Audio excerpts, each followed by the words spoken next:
My favorite part of Genesis 8 is that it just starts with, but God remembered Noah and all the animals and the livestock that were with him in the ark, and he sent a wind over the earth, and the waters receded. Now the springs of the deep and the floodgates of the heavens had been closed, and the rain had stopped falling from the sky. Basically, it's like, oh, God remembered. And then it's the whole story of Noah sending out a couple birds, finding everything out. It works. And then God makes his covenant with Noah down at the end. Then God said to Noah, come out of the ark, and your wife and your sons and your wives and their wives, bring out every kind of creature, the birds, the animals, and all the creatures that move along the ground, so that they can be fruitful and increase in number on it. So Noah came out together with his sons and his wife and all the animals. Then Noah built an altar to the Lord, taking some of the clean animals and clean birds. He sacrificed burnt offerings on it. The Lord smelled the pleasing aroma and said in his heart, never again will I curse the ground because of humans, even though every indication of the human heart is evil from childhood. And never again will I destroy all living creatures as I has done. As long as the earth endures, seed time and harvest, cold and heat, summer and winter, day and night will never cease. Now, this is from the New International Version, which actually changes a few things. So I'm going to change this to the New Catholic Bible down here. And it says the same thing in the New Catholic Bible. But let's go to the a couple of different ones. 21st century KJV. And then,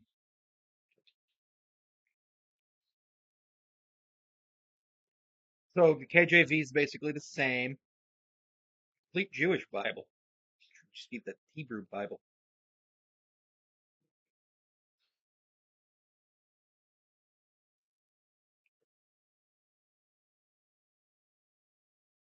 So a lot of people believe that this God basically is like, I will never just do this again with the um flood, and I agree with that. That is the interpretation that I get. Because like what? Which was just wild to me to think about that. That God just decides that humans are evil. I understand that God gave humans free will, but him just being like, "Yep, the thing I created, you're all evil." That's really like rude. Not a God that I feel like is doing good to get people to worship him, because well, one, he just destroyed everybody, and then he also said that everybody's evil. So it's like,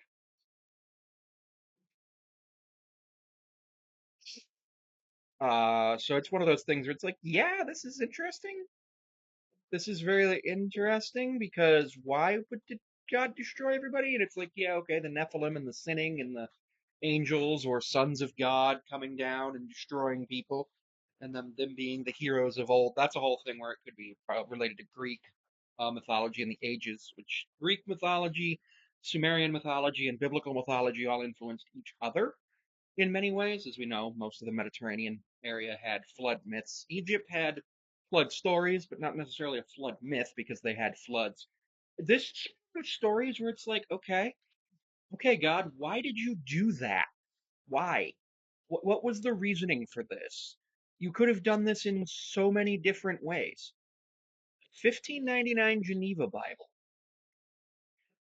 The flood ceaseth. Noah is commanded to come forth of the ark with he sacrifices to the Lord. Wait, what?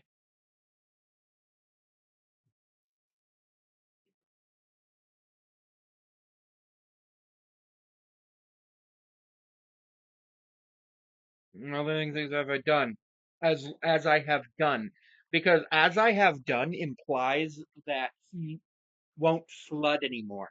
It doesn't imply he won't destroy the earth in fire, won't destroy the earth with thunder, won't destroy the earth with blah blah blah. It's a whole thing.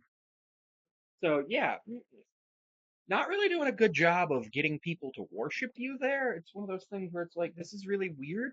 But like I get it because like there there were floods in ancient Israel and the Levant. Of course there were. There weren't flood as far as we know there wasn't a flood that destroyed the entire earth yet. It's possible that that could happen if all of the ice on Earth melted at once, but it would be dangerous and everything. But yeah, this is a weird version.